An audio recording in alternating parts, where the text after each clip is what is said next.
Okay folks, it's Mike Messier with the Mike's Instant Movie Review. I'm outside of the cinema. As you can see, I saw a matinee. I think I saw the first possible screening of this film that I could see, at least. On a Thursday at 3 p.m. I saw Where the Crawdads Sing. Very good movie, very interesting. First off, for those that are new to subscribe to Mike Messier YouTube channel, I always tell people if they should see the movie or not, or what types of people would enjoy this movie and which ones wouldn't, if there's any triggerings, and then I kind of go into Spoilerville. So we haven't hit spoiler time yet, but I'll give you a fair warning, so stick with me. You can also watch my movies, my television shows, Messier Peace Theater, Messier Mantra, and so many other good things. Blood Sugar, Sid Ace, my feature film, Disregard the Vampire, Mike Messier documentary, etc. All here on Subscribe to Mike Messier YouTube channel. So let's get to the review. If you like dramatic films, if you like drama, if you like high quality acting, good cinematography, slice of life that you may not be familiar with, in this case the swampland, you probably enjoy this film. If you have some similar in just a slight way to The Black Phone, if you have an issue with seeing child abuse in a dramatic reason, justified, not that the child abuse is justified, but it's justified that it's presented in the film. It serves the story. It's not just superfluous. But if you have issues at all, like you just can't see any kids getting mistreated or abused, you might have a trouble with the first 20 or 30 minutes of this film. Kind of eases up after that. But also, I guess I'll get into goddamn spoilers now. I don't know how else I can say these things. But if you have issues with woman abuse or sexual assault, if it's hard for you to watch a movie that has those dramatic elements presented in this format of a film, then you might have issues as well. I mean, I can't be your goddamn therapist all the time. I'm just trying to tell you that these things are happening in the film. But it's all for the greater good. It's all for the drama. And okay, so I guess we'll get into a little bit of the storytelling. What's going on in this movie? I guess it takes place in the 1960s. And kind of an interesting point in our country's history. Some of the conservative, mind your own business, P's and Q's, the racism, all that shit's still around. But society is kind of getting a little more liberal. But in this southern town that we see, it's not so liberal quite yet. There's this family, very, portrayed as poor. I guess they're swamp people. They have a house, there's a father, there's a mother, and there's two older sisters, then a son, and then the youngest child is also a daughter. And basically what happens, now we get into, I just have to go into Spoilerville now because this is what happens in the movie. But basically, the father's an ass, people are coming by. I'm trying to do my review here and there's people. But the father is abusive. He hits people, he hits his own daughter, he hits his wife, he's a jerk. The youngest daughter is so sad because first her mom leaves in the middle of the morning. Mom takes off because she's got a black eye, she leaves. Then at some point later, her two sisters leave, and then her fucking brother leaves. So I don't know why none of these kids just took her with them. I mean, it seems kind of like asshole siblings here, not taking their abused little sister with them. Not very nice. Leaving a child behind. But in any event, that's what happens. I'm getting this fucking thing on my phone. Reinvent yourself with Kris Jenner. Well, I don't think I'm going to do that, Kris Jenner, from Masterclass notifications. Okay, I'll just leave myself the way I am. I don't need to reinvent myself. So then we go, I gave myself a haircut. Does that count, Kris Jenner? Okay. Then we go to the next element of the story. She grows up, she's living with his abusive father. He's a real prick. And then eventually he leaves too. So now this little girl, I guess she's 7 or 9 years old. She's in this big house by herself. She's got no money. And then she basically teaches herself how to go fucking hunting for mussels in the swamp. You know, she starts digging for mussels. It's a seafood I've never particularly liked, but she goes searching for mussels, gathering the mussels, and selling the mussels to this nice, how do you say, African American or black couple that runs a little shop, a little, you know, town shop on the swamp or whatever. And she kind of becomes friends with them, but of course the racial segregation, the racism is an element there. You know, they're very kind to her, but there's only so much they can do because it's the whole mind your own business crap. And so they basically give her, you know, the ability to support herself because she hunts for these fucking mussels and so forth. And then she trades them in, or she gets the money and then she buys the food, grits among other things. Eventually she grows, she tries to go to school one day where there's a little bit of foreshadowing because this nice guy, the actor's name is David Strathairn. I'm trying to say his name right. David. He was in the movie The River Wild for 1994. Meryl Streep. He played the husband in that. This guy's been in a lot of movies. He does a very good job. But it's one of those guys that he's a great actor. He doesn't really put asses in seats, but he's a great actor, and he has a very strong role as the lawyer. But as she's a little girl, he says that she can go to school.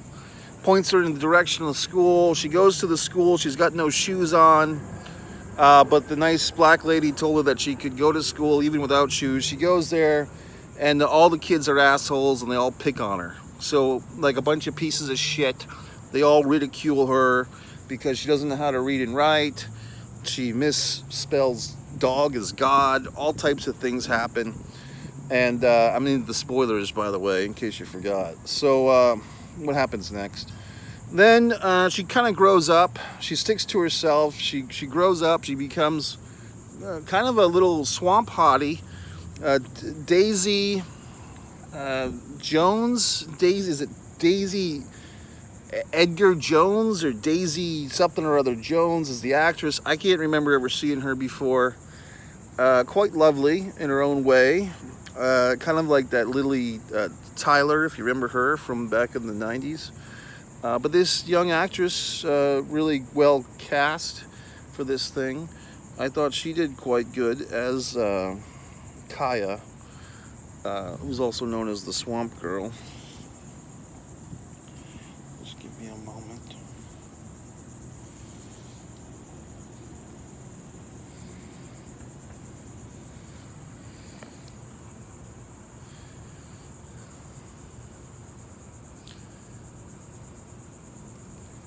People walking. I mean, I get it. People have to go places, but I'm trying to do my review here. So basically, Kaya grows into a lovely young woman, and somehow she attracts this young man. There's two guys in this movie, Chase and Tate. They're both white fucks.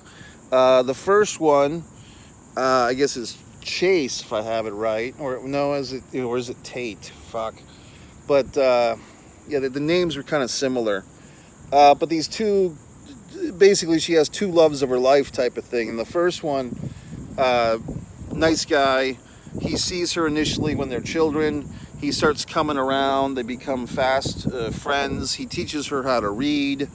They have this romance. Then he's off to fucking college in North Carolina.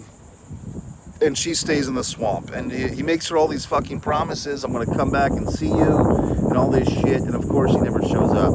So when he fails to show up, as he promised, another young man, this guy's a little bit younger, he's the high school football star, he decides that he has a hard-on for the swamp girl, and he kind of romances her and boozes her up, and eventually, etc., etc., he turns out to be an asshole and a creep and a rapist and all these horrible things. And also a bigamist in this sense, because he's telling her, Kaya, that he's going to marry her, and then he's got a fiance on the side, so, or a real fiance, whatever the fuck. So basically, all these dark things happen with this second guy because the first guy bailed. Then eventually the first guy comes back from college and he picks up on the scent that his lady has been carousing with this other guy, and of course he's all pissy about it, and he's trying to be Prince, Valiant all of a sudden, and then something happens and somebody fucking dies. So then there's a big courtroom, and so courtroom scenario, everyone goes to court. Kaya is facing the town, they're all her jury, they're all judging her, and so forth. She doesn't take the stand, which I thought was interesting, because typically in a movie like this, you'd think that the kind of an interesting technique, some non-conventional things here. So I like the movie. I really like that Daisy Jones thing. I mean, you watch this movie and suddenly you're intrigued by this swamp possibility. I mean, if I go find some swamp, is there a young single woman hanging out by herself? Kind of intriguing. But in any event, I like the movie. It's dramatic. I did have to take one restroom break. I don't know if I missed anything important. I probably did. I like the movie. I mean, basically at the end of the movie, I started thinking, was this a real fucking story? Like, is this based on true events? But I did not see those, words across the screen, either at the beginning or the end of the film. So I give this movie 2 thumbs up. There's only one of me here, so and I'm holding the phone, so I'll just use my same thumb twice. But I enjoyed the film. If you like drama, if you like movies, I mean, I kept thinking this movie was going to be something like that fucking movie with the horrible title, Beyond the Valley of the Pines, the movie with Bradley Cooper from 10, 15 years ago. That's another movie that's really great, except it has a horrible title that you can't remember. Someone else is coming through. Where the Crawdads Sing, I don't think is a great title. Honestly, I might have just titled the movie, if I was the titling business, I might have just titled it Marsh Girl. To me, Marsh Girl is more appropriate. Where the Crawdads Sing, it's a pretentious title. These fuckers like to make these movies with these pretentious titles. I think Marsh Girl probably would have been more for the common folk to come see this movie, Marsh Girl, but it's a derogatory term in this film, but I think that's the whole fucking point. Where the Crawdads Sing, the line is said by the brother at one point in the movie, and it's just, I don't want to say it's a throwaway line, but it's just one of these movies that has a pretentious title, and the common asshole, when they go see a movie, they want to see Thor, or they want to see Top Gun. They don't have the intelligence to remember the words, Where the Crawdads Sing. It's just the average teenage fuck moviegoer or the average asshole trying to get laid and taking his date to the movies. They're not going to remember, I want to see Where the Crawdads Sing. I mean, it's too pretentious. So these Hollywood fucks need to hire someone like me or me to just come in and title the goddamn movies, because obviously they give these films, these good films, these pretentious titles that nobody can remember. And then it just becomes a jumble fuck in your mind. But if you have a simple, dumb idiot title, like Thor or whatever the fuck, then people can remember it. So just trying to help Hollywood. Decent audience in this thing. There's obviously people are coming back to the movies now. Top Gun's Maverick is still getting good audiences and so forth. There was a decent enough crowd for this at 3 o'clock in the Thursday afternoon. One nice thing about coming to a matinee is, at least here where I'm at, summertime heat, there's still plenty of sunlight, so I can go out and I can go hunting for mussels. So it's subscribe to Mike Messier YouTube channel. Thank you for watching. I mean, I did all the work. You just sat there and listened to me and watched me, but I mean, you're welcome, I should say. And subscribe to Mike Messier YouTube channel. Like I said, Messier Mantra, Messier Peace Theater, Mike's Instant Movie Reviews, the Pro Wrestling, the AEW clips, the Mission Pro Wrestling clips, all the wonderful things, Chris Jericho in concert, the Suicide Girls burlesque footage, all the things that I provide free of fucking charge. All you have to do is sit there and watch, push the fucking play button, autoplay all day. Messier, goodbye. Buy my goddamn books, by the way. Amazon, I've got 6 books, Mike Messier, a book for everybody. Buy them.